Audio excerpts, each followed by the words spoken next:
Ooh. Mmm. That didn't feel good. Okay, let's get some regular water because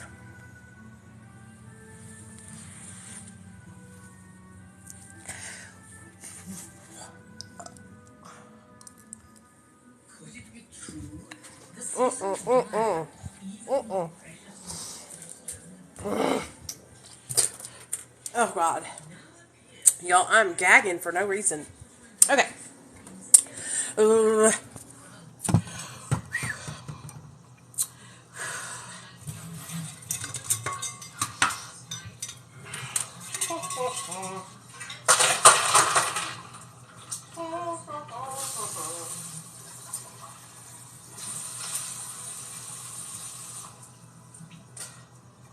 Yuck.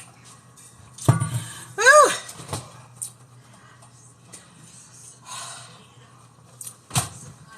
Y'all ever get those weird gagging feelings in the morning? Woo.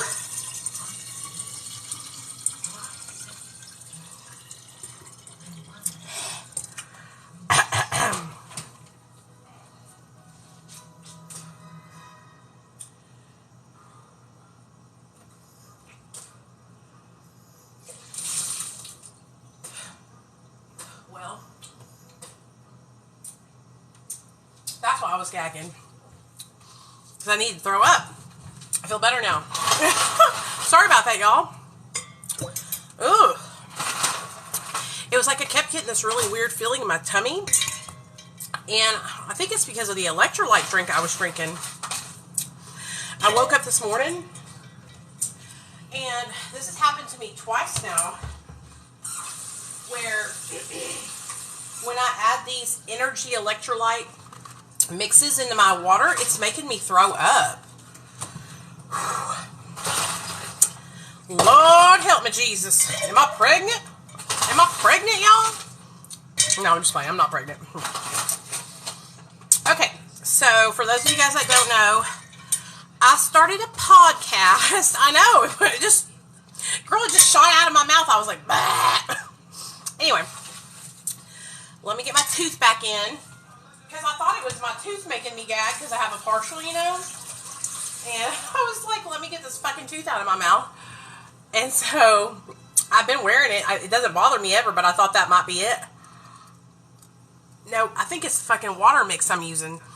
It's making me nauseous. So we're just going to get some plain old water. Delicious, delicious. Okay. Plain old water, and then we're going to get us a caffeine supplement for some energies.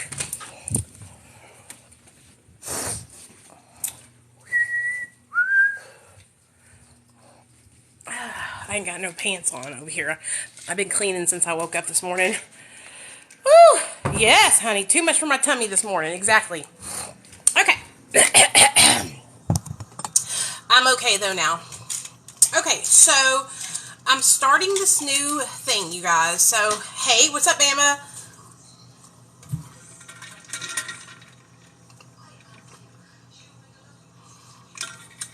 Okay. Perfect. So, for those of you guys that don't know, I have struggled with my weight since I got sober, and my sobriety birthday is this week. I'll be 8 years sober July 13th. What?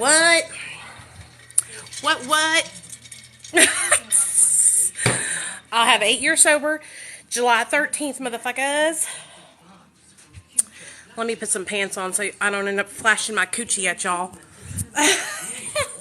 That would not be good.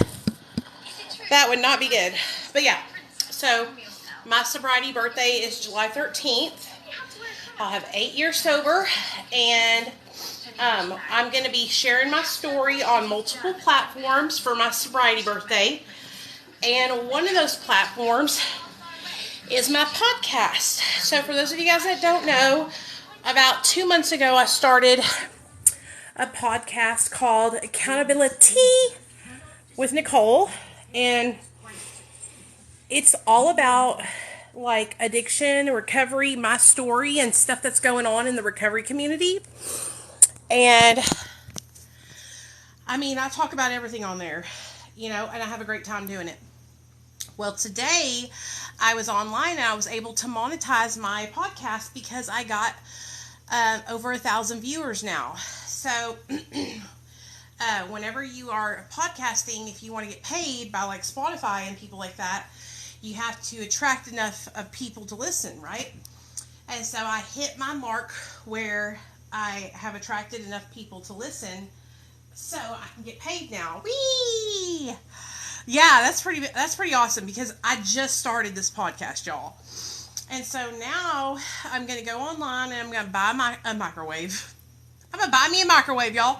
I'm going to buy me a microphone so that way my podcast will sound even better for y'all. So I'm going to put my feelers out there, and I'm looking for people that want to be a guest and come share their story of addiction recovery on my podcast. So I'm going to make a video and ask people to put in their, you know, if they want to come and share, because I really, really want to take it to the next level, my people. But yeah, I got my first, I think I have more than 1,000 viewers. Yeah, sure, Boston. You got my cell phone number. You gotta please text me or send me a message so we can get you on the schedule. Because the way I do it is I got myself a little notepad right here. Yeah, I would love to have you on, man. I got myself a little notepad right here, and I just need to get ready. What's today's date? July. I just need to write down y'all's names as y'all volunteer as tribute. Who wants to volunteer next after Boston? So, hey Janine, my podcast hit over 1,000 viewers, girl, so I was able to monetize it. Isn't that awesome? I'm really proud of myself, y'all. I have been working so hard, and for those of you guys that don't know, Janine and Boston have been following me for years, but y'all know how long I have been working on my social media. Like, I've been building my social media for 5-6 years now, so a long time. And so, all of my opinions on that are all on my podcast and my YouTube channel. So if you want to know, you got to go listen. I don't want to talk about it on my live stream because we're having a good time and I'm not trying to get into negativity, which it's not really negativity at all, but it's all of my views and my opinions. Like, I don't shy away from sharing that shit, especially on my podcast, you guys. So if you're wanting to know, go click the link in my bio, scroll down to my fucking podcast link, and go listen, okay? Because it's all right there for y'all to hear. I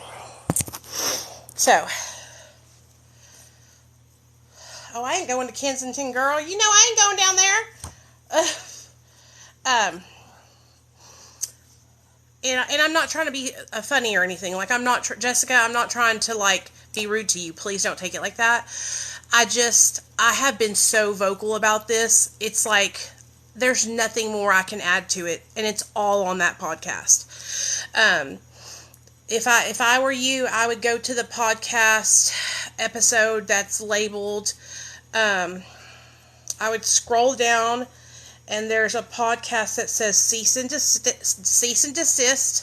Then there's also a podcast labeled I'm Triggered. Then there's also a podcast labeled Silence Me. And those are the podcasts you want to listen to. Silence Me, Cease and Desist, and I'm Triggered. Listen to those 3 podcasts, and that wraps it up all into a nice little boop and tells you everything you need to know. And so yeah. So I hope you understand. But I'm folding laundry. I woke up early this morning because I couldn't sleep because I've been having a little bit of anxiety at night. So for those of you guys that don't know, I'll have 8 years sober Thursday. For the whole time that I've been in my recovery, I have been on Suboxone. I started out on 12 milligrams, and now I'm down to half a milligram. Can you believe that? That's it.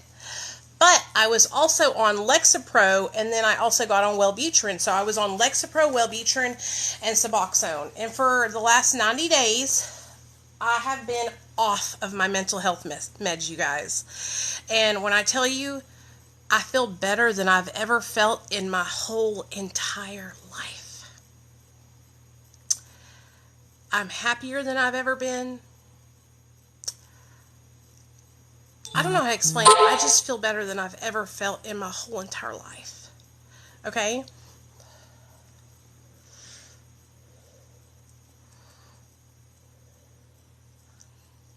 Hold on. Hold on, guys.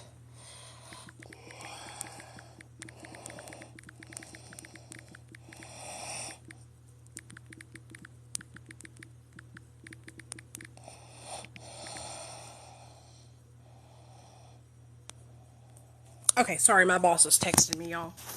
And so for those of you guys that don't know, I was on those medications for the better half of 5 or 6 years, okay? And I had gotten super depressed. My, like, second or third year in sobriety, I got into a huge depression. And the depression lasted for 6 years. From the time I was... Okay, from the time I was 2 years sober until literally like November of last year. Okay, I was in a deep, deep depression. The kind of depression I was in was I didn't really leave my house. I stayed in my room. And y'all are probably going, how did you do that with a kid? Yeah, I know. I would wake up in the morning, I would take my son to school, and then I would come back home and I would hole myself up in my room. And I would just be in my room all day long. I was depressed. I was being poisoned by black mold in the home that I used to live in. And I didn't realize I was being poisoned by black mold, though. I didn't realize it until I moved into this house and I felt rejuvenated. I felt like I could breathe again when I moved in here. And when I tell y'all, when we moved into this apartment, November of 2022, it was like my depression just magically lifted. I can't explain it to you any other way than like I moved into this house and I automatically started feeling better. Now, I still got a long way to go, so don't get it twisted, all right? But for years, I was pumping my body full of antidepressants, thinking that, and I was going to therapy. Y'all know I'm still in therapy, okay? I've been in therapy for 8 years, all right? I'm in therapy. I have a mentor. Dr. B is my mentor. I have an accountability partner. That's a woman. Okay. And so I'm not just over here sitting here going, oh, I'm depressed and not trying to get better. Like I'm constantly working, trying to do better and trying to make myself better. Right. But nothing was working. So we move into this apartment and it's like the depression started lifting. Like almost immediately I felt brighter and more alive. I feel better than I've ever felt. Now what I'm working on, and I truly believe this is something that's been affecting me for the last 8 years. When I lived in my mother-in-law's house about a year and a half to 2 years after we moved into that home, you guys, the oven broke. I called my mother-in-law and I said, hey, the oven's broke. We need a new one. She never replaced it. So I had to learn how to cook out of like the microwave, out of the air fryer, just fucked up shit. And so what ended up happening was I ended up turning to quick meals, highly chemically foods that were produced like made. What do they say they are? Not natural food, but God, what's the damn word? Anyways, microwavable food, junk shit, like processed foods, highly processed foods. Okay, and so I got, and a lot of it was because of the quickness and my depression, plus not having an oven, and so it was all a combination, right? So processed. We move into this new apartment. I have an oven. I have my crock pot. I have my microwave. I have everything, and I'm starting to make real food now.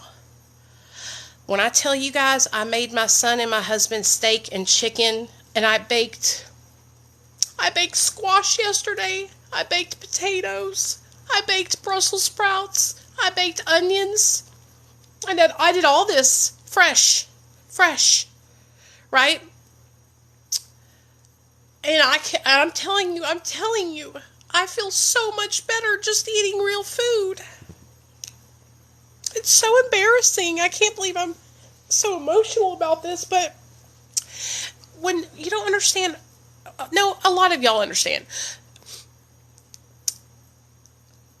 when you're poor and you don't have a lot of money, a lot of the times, and you're in a situation like I was, where you don't have an oven, your mother-in-law is a motherfucker and won't replace it, even though you're paying rent to her, and you just get yourself in a bad spot, and you start leaning on these processed, highly quick foods.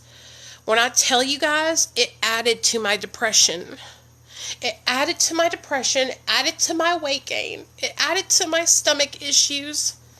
And so I've been watching all these people on TikTok, right, who are eating fresh vegetables, who are eating as little processed meat as they can, right?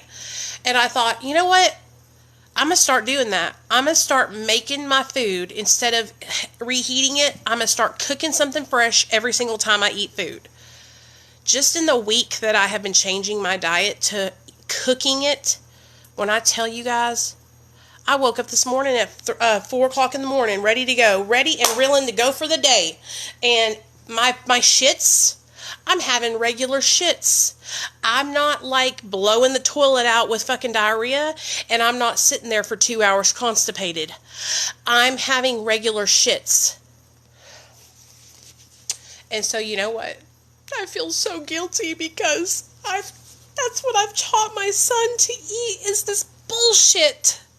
And it wasn't on purpose. It wasn't on purpose, you know. Of course I wouldn't want to hurt my child and feed him bullshit on purpose, you know. It just happened that way. Hey, baby. And so now that I'm aware of it, even my husband has really bad stomach issues. And I told him yesterday, I said, it's because of the way we eat. It's because all we eat is bullshit. And whenever you are poor and you don't know any better, you just do what you can, you know? And now what I'm trying to do is do better. And so, like, I got some hamburger meat so I can make hamburgers, and I got plenty of chicken so I can make, you know, I want to start making homemade chicken quesadillas for my son because he loves Mexican food. So I want to start shredding chicken and making chicken quesadillas with, you know, fajita seasoning and all that kind of stuff for him. But, you guys, like, I know a lot of you guys are in early sobriety and you're just getting started and you're just doing what you can to make, get by, right? When I tell you guys, I understand. It is hard, man. It is hard. But if you can start making small changes, right? Small changes like I'm making. Like, here was the beginning of my small changes. I went and got me this thing. Now, every day I fill it up with water and I make sure I drink at least one of these. This is 64 ounces. That's 8-ounce glasses of water.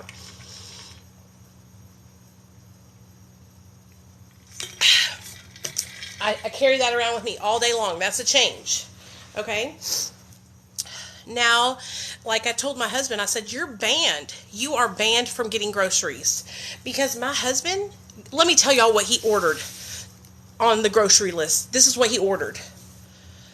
Burritos in the bag. French toast in the bag. Everything already prepared. I said, I can make French toast. I can make it, baby. Eggs, okay, toast, cinnamon, and sugar. I can make homemade French toast, you know? And so I said, you are banned from fucking ordering food because your ass is fucking, like, it is disgusting. And I thought, no wonder our stomachs hurt so bad. No wonder we're so depressed.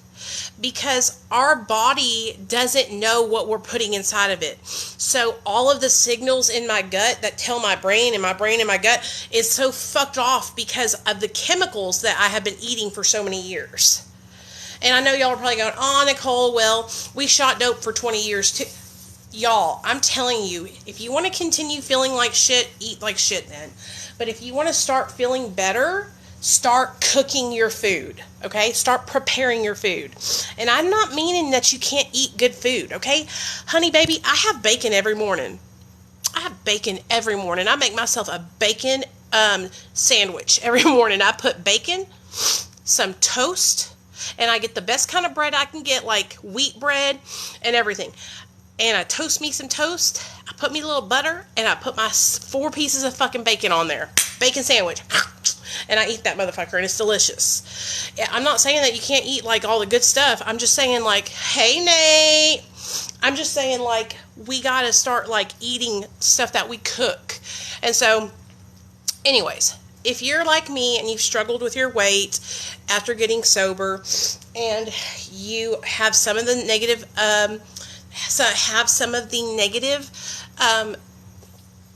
habits that I have developed over the years, I promise you we can change together. I have a probiotic. I drink a probiotic, and I also use one that's yogurt. I do yogurt all day long. But it seriously, you guys, all the processed food affects you. And I never thought it did until now, until my body started screaming out. Like, I would watch these people on TikTok, and they would be eating like fresh carrots or fresh piece of meat or a fresh vegetable, and my body would crave it. Like, I would sit there and I would think about it all day long. And I finally thought, I was like, my body is trying to tell me, like, Nicole, I need this. You're starving me of good, healthy food and giving me processed bullshit chemical food. So it's been like an eye-opening experience for me, honestly. It's been huge. And, like, when I eat regular food, you guys, I feel fuller longer, and I feel like cleaner. I don't know how to explain it, but clean. And I feel, quicker, cleaner, lighter, better. You know? Okay.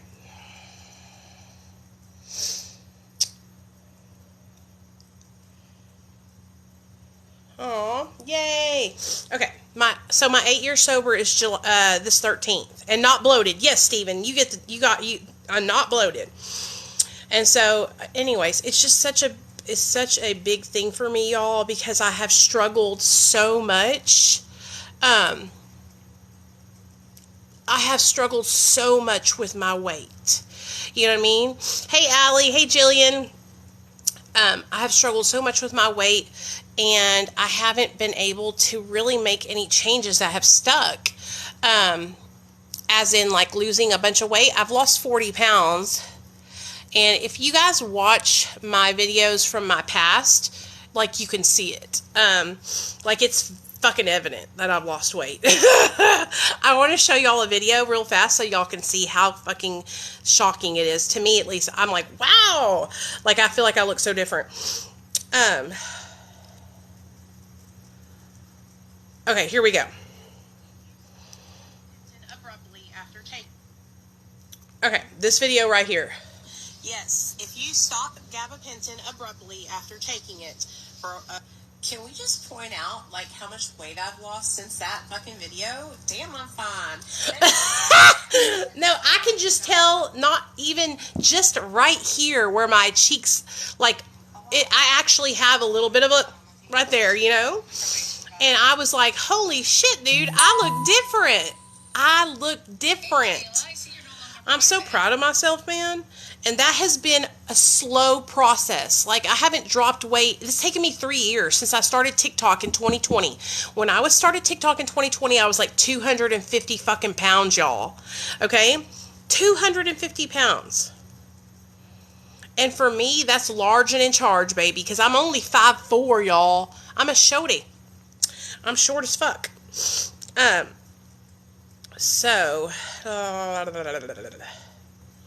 Sorry, I'm trying to get some content to post for my entrepreneur. 5 ideas that can help you make more money. Imposter syndrome. Yes, that's one I'll post today. What's up, Joe? What you want to ask, honey? I think if you don't focus on the actual weight, it changes. Yeah, I haven't really weighed myself in a while. I know I've gained weight since I lost the 40 because I had gotten all the way down to 200, and I've gained like 10 pounds back. So I got to get back on track with that. But I feel better than I've felt in a long time. It's official, you guys.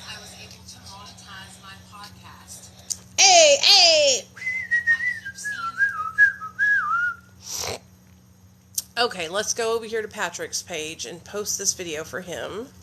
And then I need to get Crown Gold Exchange to let me know what they want me to post. I refuse to even own a scale now.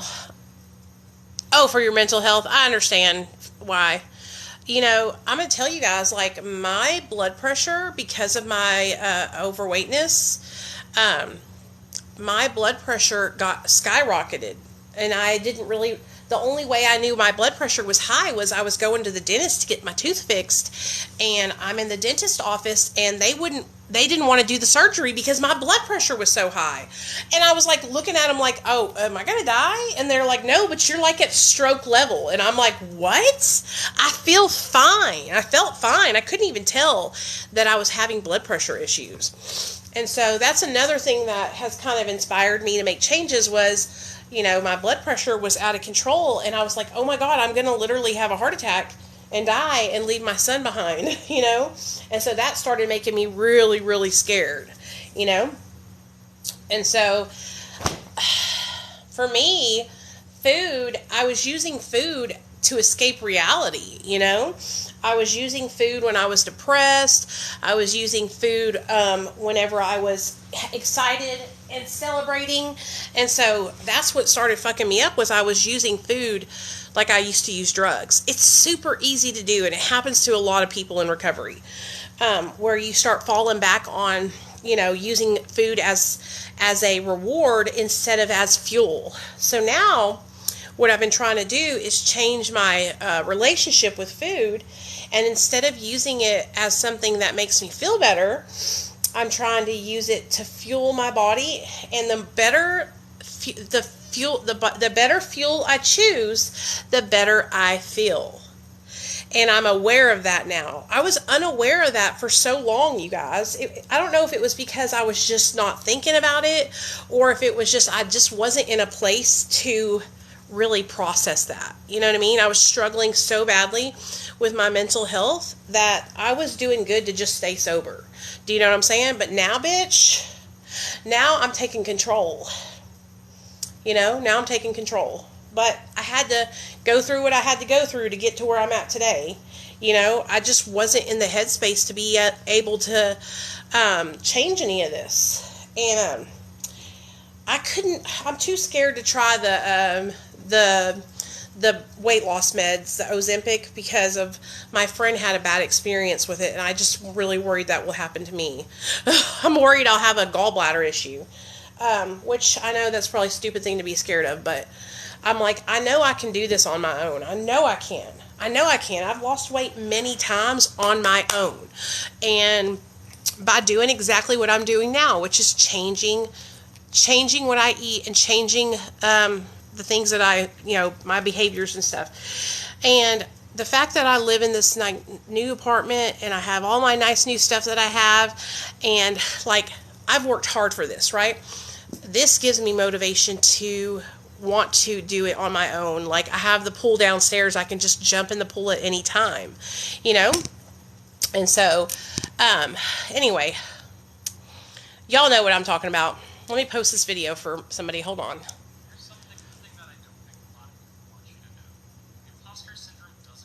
Imposter syndrome. Okay.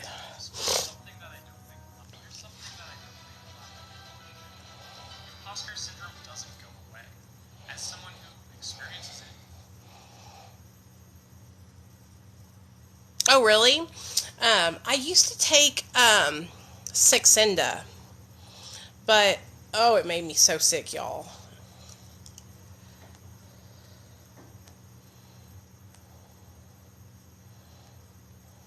Did I show y'all my bathing suit that I wear? It's so cute. I gotta show y'all. Hold on, let me post this video. Imposter syndrome.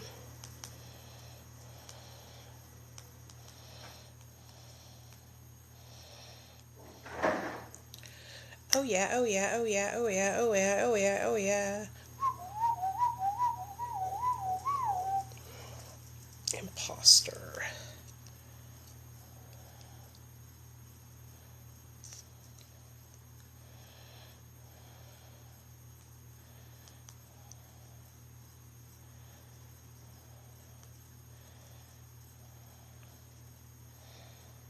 Okay, cool.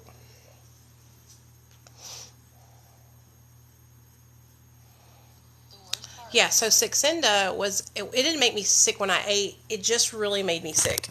But I lost 20 pounds, but I think it was because I was so sick. So fuck that shit. But that was like back in 2020. So when I first joined TikTok, y'all, like I said, I was about 250 pounds and I was so insecure. TikTok really fucked with my mental health when I first joined. People would make fun of me for being overweight. People made fun of me for my teeth all the time here on TikTok. And I've never experienced that kind of negative attention before until I joined TikTok. Like when I first started my YouTube channel and stuff back in 2018, I didn't really have that many people comment mean stuff to me, you know? But TikTok is like social media on steroids. And so people would fuck with me and say things that hurt my feelings, and I would let it get to me and stuff like that. It really sucked.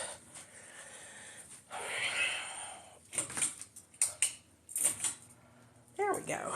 It's really hot in this back room because it's like right where the sun comes in, so I always try to keep it shut.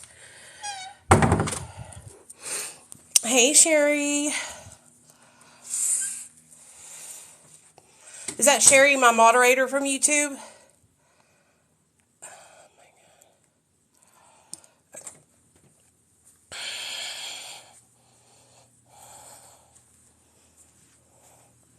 Oh, thanks. I don't know. I appreciate that. Anything that I've accomplished, you guys can accomplish too. Okay? Just so you know. So, anyway. So, like I was saying, we are going to be having, like, I'm going to be celebrating my 8-year sobriety birthday all week long by, like, sharing my stories, okay, online. And so what I'm going to start doing is Friday at noon, I'm going to go live on Thursday at noon. Thursday at noon, I'm going to go live on Facebook, and we're going to have a Facebook Live where I share my story and answer questions and all that good stuff on Facebook. Then I also want to schedule one here on TikTok where I do a TikTok Live, share my story, and answer questions. Okay, so I'm thinking I'll do my TikTok Live like Wednesday. And I need to just schedule it. Y'all will see the live scheduled, so that way y'all know when it will be. But I'm going to schedule the live so that way those of you guys that have not heard my story can come and hear it.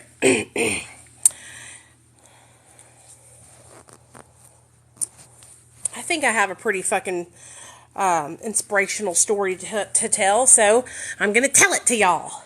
Damn it. Damn it. There we go. So that will be happening this week also. I'm also going to do a live on my YouTube channel where I share my story. And so every platform is going to have a live done on it to talk about my recovery and how I got to where I'm at today with 8 years, which has been such a process. But I have worked really fucking hard to get to where I'm at, and it hasn't been easy, okay? I've worked hard to get here. I've worked hard to get to where I'm at in my sobriety, and I take it really fucking seriously. And I'm not perfect by any means. I make mistakes every single day, but when it comes to recovery, like, I've worked really, really, really hard, and I take it serious.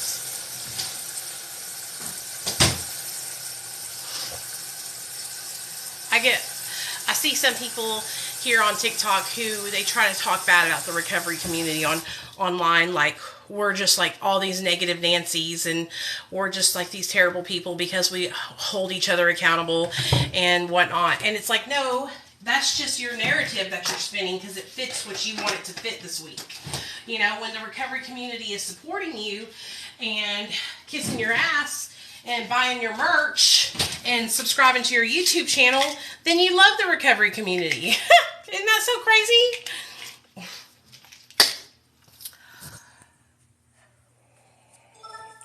No.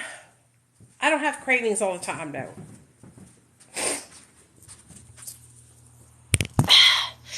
Every now and then I do, though. And when I do, I just talk about it. I tell them my addiction. I talk about how I'm feeling, and I snitch on my addiction is what I call it. But I just want to talk about this video I saw. So I have to do it. I saw JD Delay's video here on TikTok. The guy that talks about prison and yells in the screen the whole time.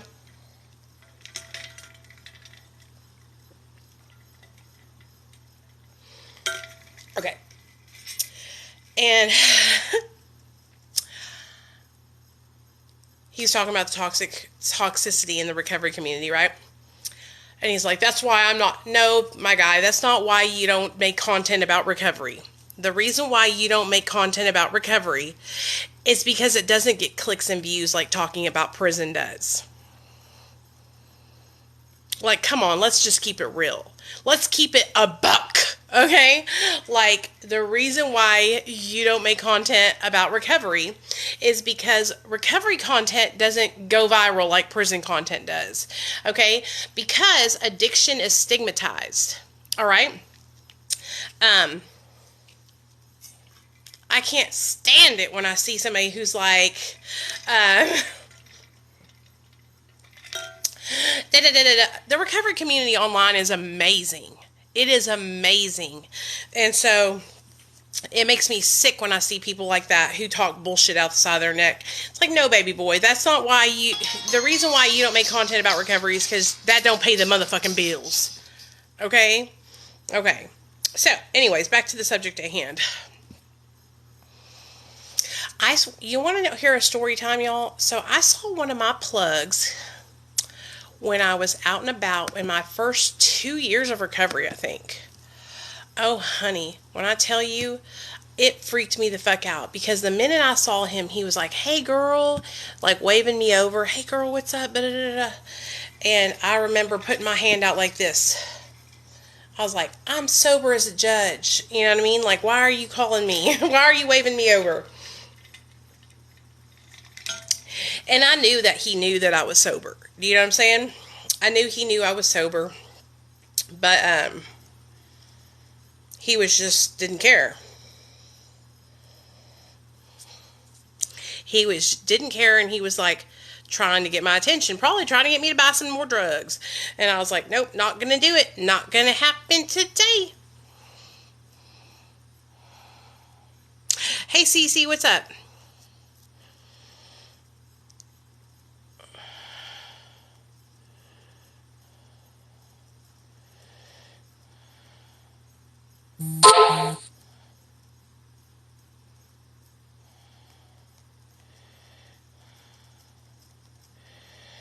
Hold on, y'all. I got to post for my client.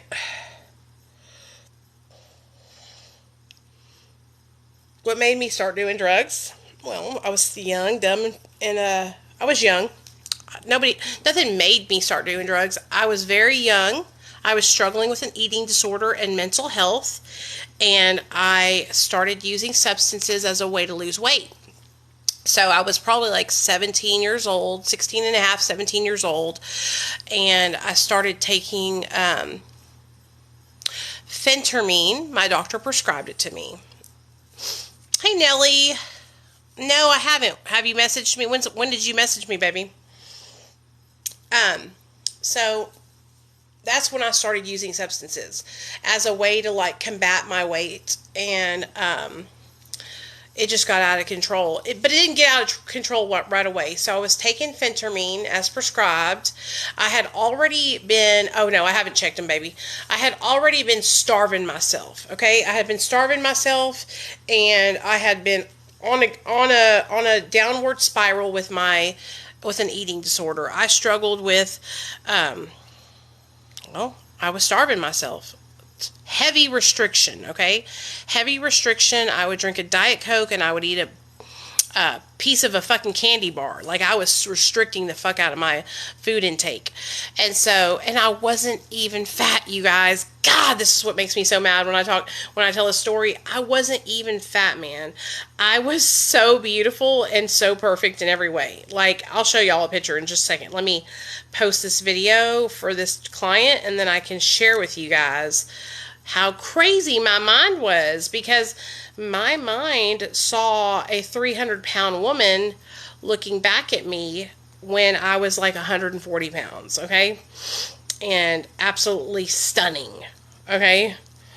Fucking dumb, dude. When I think back to that time, it makes me so mad, because I needed to give myself grace. But, you know, when you're a kid, you don't understand, you know, about giving yourself grace. Oh.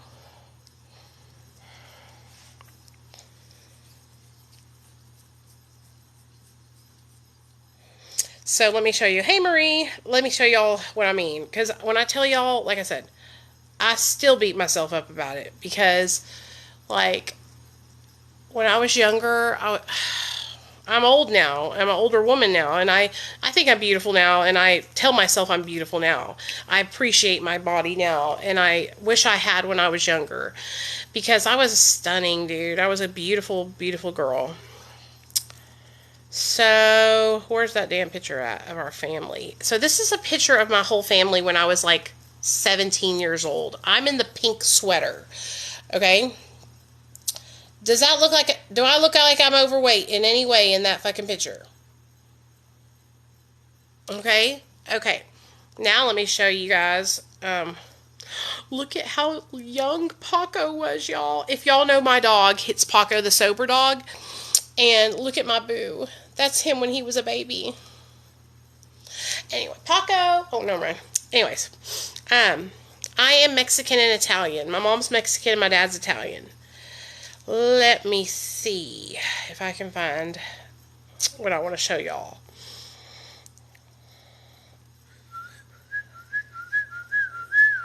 Yeah, this is what I looked like when I was a baby, okay? Y'all are going to laugh. That's me. My mom could not get my hair to go down. She tried everything. Okay? She spit on my... wetted it, you know? She put hair gel on it. She did everything. She said no matter what she did, my hair would go right back to sticking up.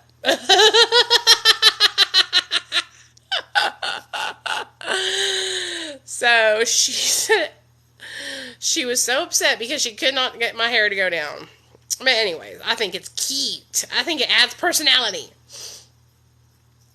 This is my dad and me when I was born, and I look just like him. He's literally my motherfucking twin.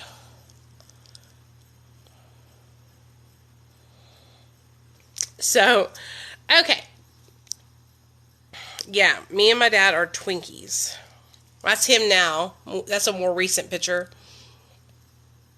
Okay. So, but I want to show y'all a picture of me when I was younger in high school. Okay, so this is probably when I started struggling a little bit with my weight. But still, I'm like 12 or 13 in this picture. And I'm the first one on the bottom. And I'm still not fat, though. You know, I'm still a regular size person. And I just beat myself up so bad when I was younger. And I thought I was so ugly and so fat. This was my... putting sun in, and when we used to put sun in our hair. Remember those days? Why, God? Why did my parents let me put sun in my hair? I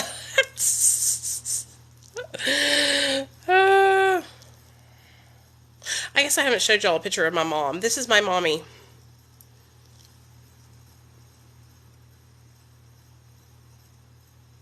She is beautiful too. Okay. Where's that picture I wanted to show y'all? It's from my high school days, and I'm like in my cheerleading uniform and everything, so y'all can see like how tripping I was on being overweight when I wasn't. It makes me so mad because I beat myself up so much when I was younger, and I just really wish I could go back and tell myself, you're gorgeous, you're beautiful, because I really, really just was so mean to myself. It makes me sad because I was a beautiful, beautiful girl, and I was just really beating myself up when I was younger. Okay, so my dad used to work, my dad's a postmaster. He worked for the post office and he retired from there. So a lot of these pictures in here are my dad's pictures from when he was at the post office.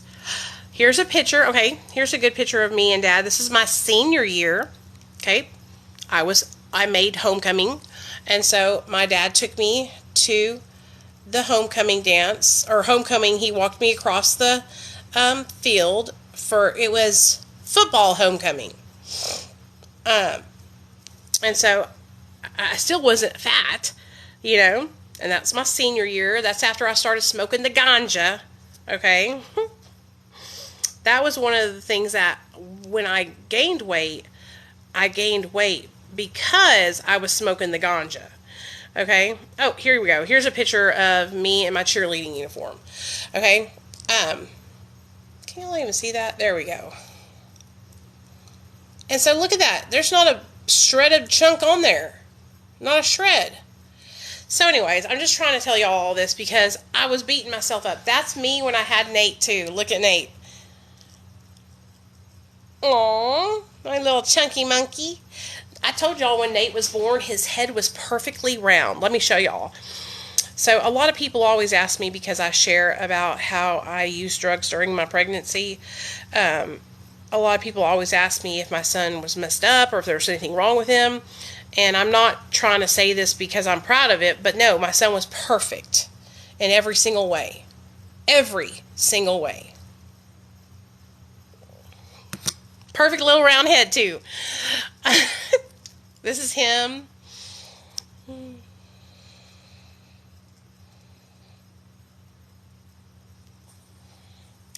Perfect. And like I always say, whenever I share my story, I always talk about how, you know, this was me during my pregnancy. I don't know if I was 30 or 31, but no, it was 30. I was 31 or 32 when I had Nathaniel. I got sober in 2015 and I had him in 2014, July. I got sober a year after my son, after I got, July 4th, I had my son, 2014. I got sober July 13th, 2015. That's my baby. When I was pregnant with him, look how small I was. It's because I wasn't, you know, I was not being healthy. I was using substances while I was pregnant. But this was the day I gave birth to my son, right here.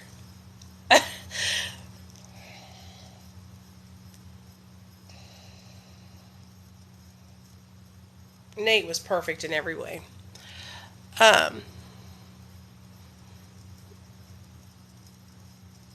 Yes, my baby was beautiful and perfect in every way. And I'm so proud of him. I wish that I could have been better when I was pregnant, but I can't change the past. I cannot change it. And I will beat myself up about it for as long as I live, you know. But I be honest, I share honestly about the things I struggled with. I feel like some people like create like fucking tall tales about their life. That's not me. Okay. I share what happened, you know. If I ever share something that's not true, like for instance, I shared about my story of how I got arrested, right? And in the story, I didn't know that we ran a stop sign until I got my arrest record back. So I ordered my arrest record recently because of all the crap going on online about Jessica Kent and her arrest record. So I thought, you know, let me order my arrest record so I could see what happened when I got arrested. And we ran a stop sign. That's why we got pulled over. I didn't realize that. I was so high, I thought we just got pulled over because they knew who we were when we were driving the car, you know? And it was funny because I read my arrest record on a video and then shared with you guys what I remember, and then I shared what actually happened, which the story didn't change much. The only thing I didn't realize was that we had ran a stop sign. And now I'm waiting to get my like, I want to know, like, all the other stuff, like the paperwork from the county where I was arrested, and the arresting officer, what he wrote down. Like, I want to read all that, so I'm trying to get that next. So anyways, I thought that was really interesting.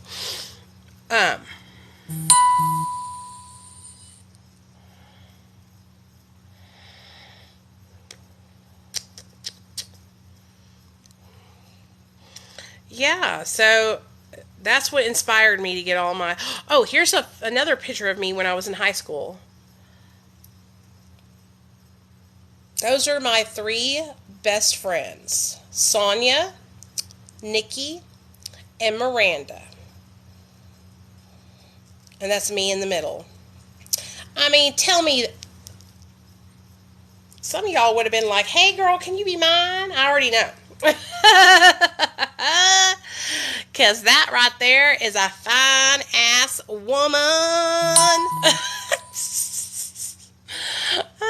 But back in the day, these are my 3 friends that I went clubbing with all the time. And so we would literally stay out until 5 o'clock in the morning clubbing hard, y'all. Hard.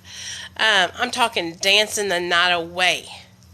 Dancing the night away. Dancing the night away.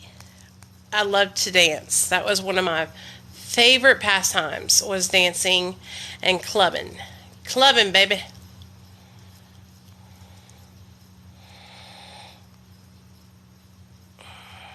Oh, here's a picture of me and Neil when we were visiting our child in CPS custody.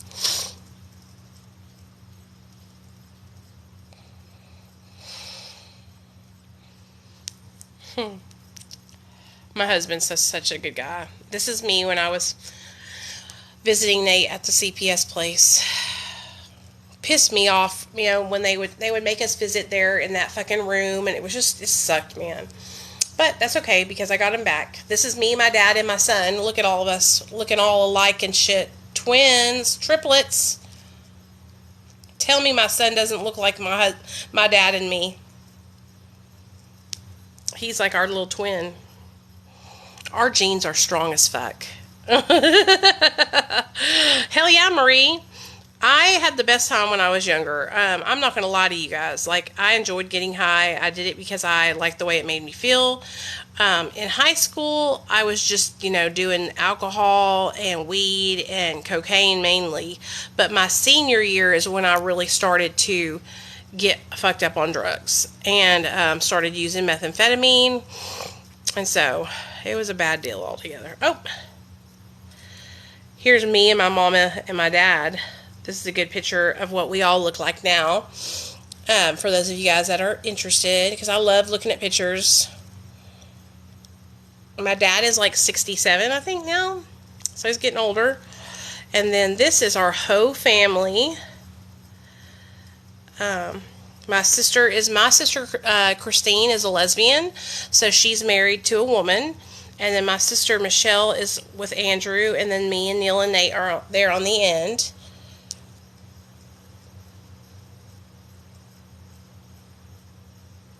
So that's our little family. Yeah, if you follow me on Facebook, you've seen all these. Yeah, for sure. Let me show y'all a picture of me and Neil when we first met, and we were higher than Cooter Brown, y'all. So I was telling a story over on my Patreon page, right? Because I have a Patreon, and so on my Patreon I do things like upload story times and things about my past with like my husband, and I try to share stories that I haven't shared online, and I do live streams, and we just do all kinds of different stuff. But anyways, I was sharing a story on there, and I was talking, and I was thinking about how me and Neil, when we were how do I manage multiple platforms, baby? I'm a motherfucking beast. I'm a consistency queen, ho.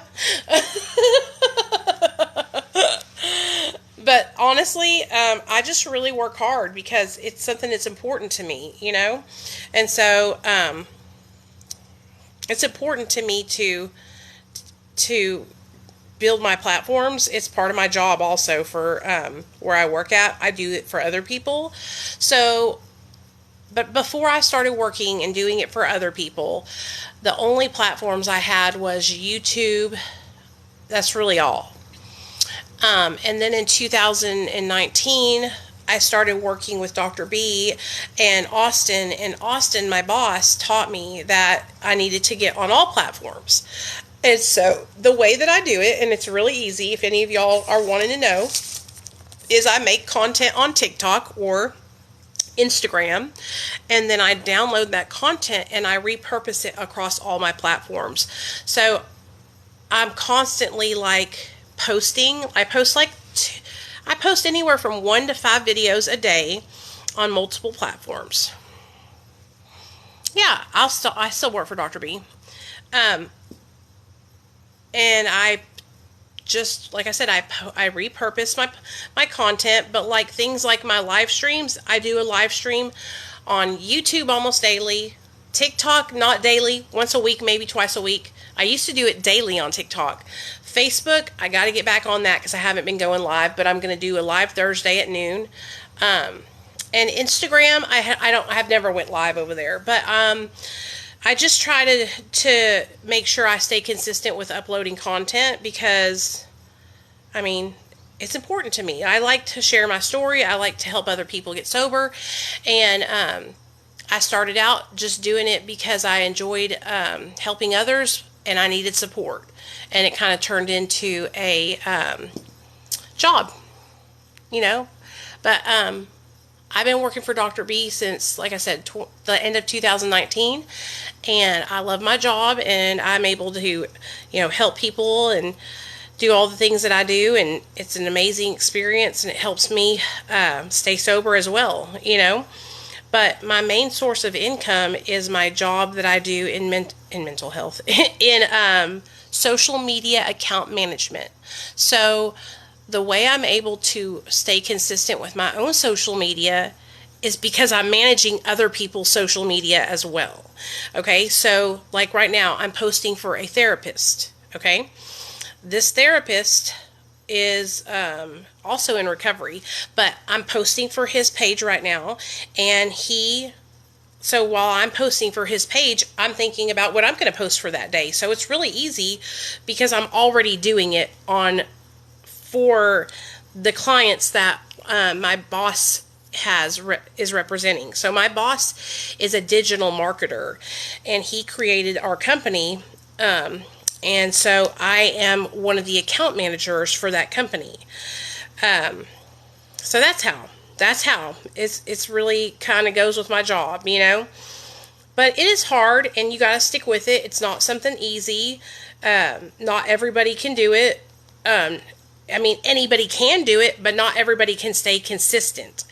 And I think that's a lot of the issues that people have, is they start something and then they give it up. They give up.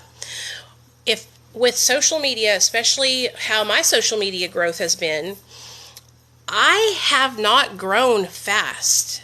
It took me years to grow my social media, you guys. Okay, like I didn't just start social media and blow up like a lot of people you see online. It took me over 4 years to get to where I had a following at all. And I will tell you, y'all are so fortunate here on TikTok, because this platform right here is so easy to build a platform on.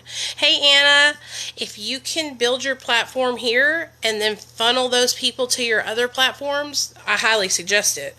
And that's what happened. I had gotten to about 5,000 subscribers on YouTube, and I came to TikTok and I started building my platform here. And when I hit my 100K mark, I was just like, holy cow, I did it. You know, I did it. And I just kept going from there. And I got really aggressive with content making, you know, live streaming all the time, making videos all the time. I could talk about this all day long. I love helping people build their social media. But a lot of people, like I said, they give up. They give up. They won't stick with it. And that's why they're not successful. because they let it go. Because it's not going to happen overnight, you know? I mean, unless you go viral or something like that. And even then, you still have to, like, keep it up. You know what I mean? It's hard.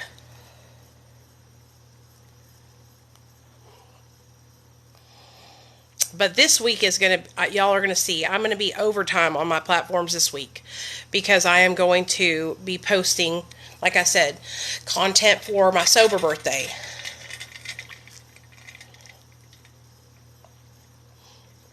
Yes, Anna. So what happens is people get discouraged because they don't see the production. They don't see their platform growing, right? If I gave up, listen, do y'all want to know how long it took me to build my platform on YouTube and then it got deleted because Jessica Kent didn't like what I was saying about her? Do you know how long it took me to build that YouTube channel to 25,000 followers, and then it just got wiped off the face of the internet? That fucking hurt. That hurt.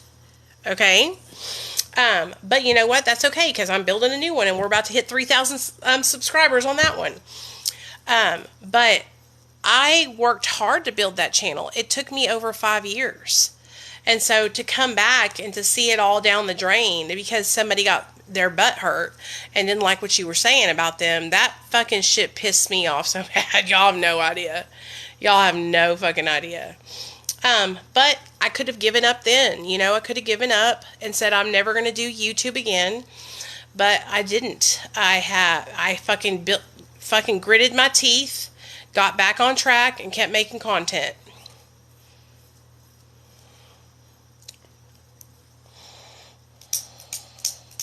And that's what's important, you know, because I could have given up, and I think that was the purpose, was to get me to give up. But I'm not going to do that. What the hell? There you go. I was about to get mad, y'all. I was trying to write something down and it wasn't letting me write it.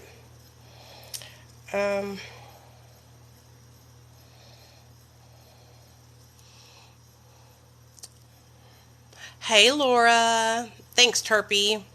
Thanks, Nellie. I appreciate it. I really do. I could have just given up, but I'm not going to let that happen. Hell to the fucking no.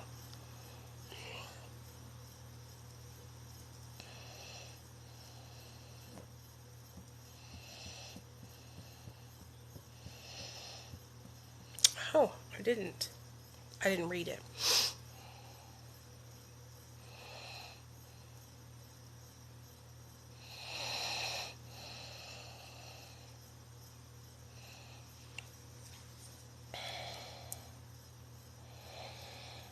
We have a lot in common on our stories, Marie. When you were talking about, you know, trying methadone and how you were abusing it, I did the same exact thing.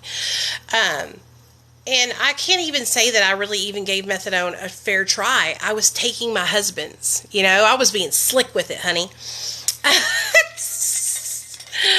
But when I tell you guys, I was taking his medication and I'm surprised I didn't die. Because I was mixing it with Xanax, you know? So, I'm really lucky to be alive. Really, really lucky to be alive. You know, I think about that all the time. What would have happened if I didn't live and I wasn't here today? You know what I'm saying? Like, how much different my life would be. And, or I wouldn't have a life. But I think about, you know, like, how many people didn't get to stay alive and died because of their addiction. And I don't know. I just feel like really serious. I'm really serious about being sober and staying sober. Like, I'm not behind the scenes doing drugs. I'm not behind the scenes ordering dope offline or buying steroids on the internet or getting Adderall on the streets. Like, to me, like, I've struggled because I have lack of energy, because of my weight, because of my mental health. And I could have very easily done things like buy stimulants online or, lie and be drinking behind the scenes for relief. And anytime I've ever even thought about doing those things, like I come online and I hold myself accountable and I ask for support. I share about my struggles with you guys online, and it's been hard. I've gotten judged. I've been judged for the last 8 years by people on social media because I'm on Suboxone and I share openly about it, and I haven't had this just like easy time in sobriety and making content. Like, I have been dragged for filth online, okay? And that's why I'm so passionate when I talk about protecting people in this recovery community from fucking predator-ass motherfuckers, because I have been taken advantage of. I have been preyed upon. I have been talked shit about. I have been manipulated, because, and I don't want that to happen to anybody else, So, labels and relationships. I mean, as far as break up with me, how important is compatibility? There we go.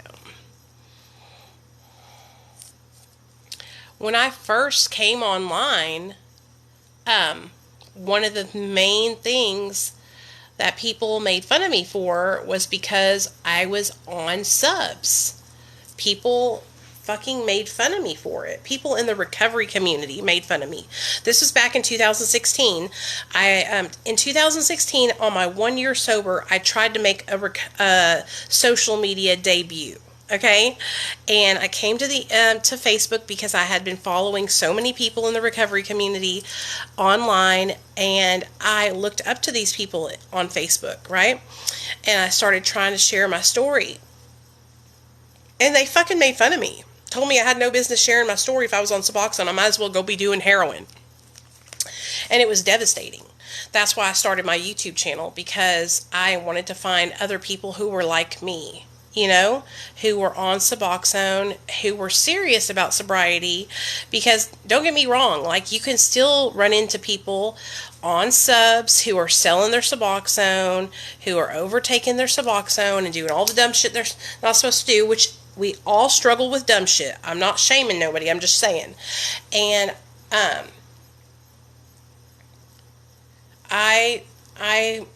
that's what inspired me to help people and to talk about MAT recovery, because I was shamed for being on MAT by people with years of sobriety that I looked up to.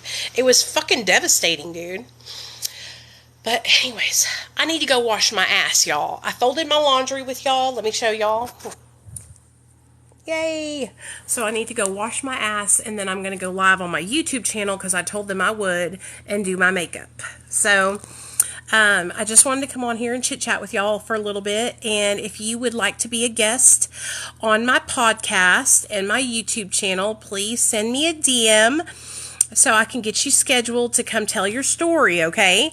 Because I have a little calendar that I'm going to be filling out, and I want to do one person a week. I want it so that way every person has like time for their story to be heard and debuted. So, okay, cool, Marie. I would love to have you on. So if you would love to come share your story on my platforms, please send me a message. It'll go on all my platforms. Okay, it'll go on my YouTube, my Facebook, my Instagram, my TikTok, my Threads, everywhere. So come on out. If you love listening to me, click the link in my bio, because I got podcasts for days on my podcast platform, and I need y'all to go over there and rate my podcast. Okay, it helps me get into the algorithm on the podcast side of things. So if y'all don't mind, go give me a rating on my podcast and leave me a review. And yeah, I love you guys, and I'll see y'all on the flip side. Okay, thank you for being here, and thanks for supporting me. And we'll be celebrating 8 years sober on Thursday. Whoop, whoop. What? My son is 9 years old, just turned, and I am just turning 8 years old in my recovery. Okay, bye.